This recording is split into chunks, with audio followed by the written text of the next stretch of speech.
নানান ব্যস্ততার কারণে অনেক দিন যাবৎ কোনো ভিডিও করা হয়নি আর দেওয়া হয়নি। আজকে ছিল উল্টো রথ, তাই ভাবলাম আজকে একটা ভিডিও করি। আর এখানে বনু সোজা রথের দিন এখানে রথটা ওর রেখে গিয়েছিল, আর তাই আজকে উল্টো রথ যেহেতু রথটা নিয়ে যাচ্ছে আবার। এটা মাসির বাড়ি হিসেবেই রেখে গিয়েছিল এখানে রথ, আজকে নিয়ে চলে গেল রথটা।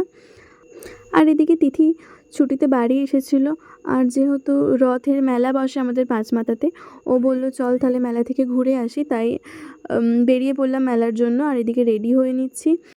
5:30 পৌনে 6টা নাগাদ আমি মেলার জন্য বেরিয়েছিলাম। আমি বাড়ির থেকে একা যাচ্ছি পাঁচমাথা পর্যন্ত হেঁটে, আর ওখান থেকে তিথিও আসবে পাঁচমাথার সামনেই, তাই হেঁটেই গেলাম। আর এখান থেকে মেলাটা স্টার্ট হচ্ছে। খুব যে বড় মেলা হয় তা না, বা বড় মাঠের তাও নয়। তো পাঁচমাথার যে রোড আছে তার দু সাইডেই দোকান দিয়ে বসে লোকেরা। তো এখানে বিভিন্ন ধরনেরই দোকান বসে, বাচ্চাদের খেলনার, বাদামের, জিলিপি। রথের মেলা মানে তো জিলিপি মাস্ট বসবেই। আর তাছাড়াও বাচ্চাদের খেলনা আছে, বিভিন্ন সাজের জিনিস, ক্লিপের দোকান। আর এই যে ফুচকার আইসক্রিমের দোকানের তো মেলাই শুধু মনে হচ্ছিল, চারিদিকেই ফুচকার আইসক্রিমের দোকান ছিল। আর এখানে দেখো মাটির পুতুল বিক্রি হচ্ছে। আর এই যে ঘাড়নাড়া বুড়ো, ছোটোবেলায় যখনই রথের মেলায় যেতাম ঘাড়নাড়া বুড়ো প্রতিবার একটা করে কিনতেই হতো। আর এখানে বিভিন্ন ধরনের আর বিভিন্ন রকমের কালারের সাইড ক্লিপের দোকান ছিল। আর এখানে ছিল খেলনার দোকান। এখানে দেখো একটা বাচ্চা খেলনা কিনছে তার মায়ের সাথে। আমারও দেখে ছোটোবেলার কথা মনে পড়ে গেল।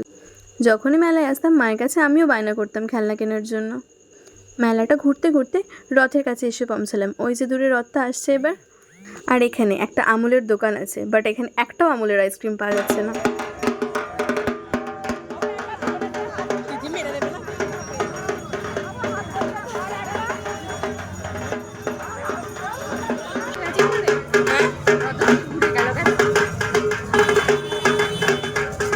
আর এখানে রথটা কিছুটা করে যাচ্ছিল, আবার কিছুক্ষণ করে দাঁড়িয়ে পড়ছিল, কারণ পুরোহিত মশাইরা সবাইকে প্রসাদ দিচ্ছিল।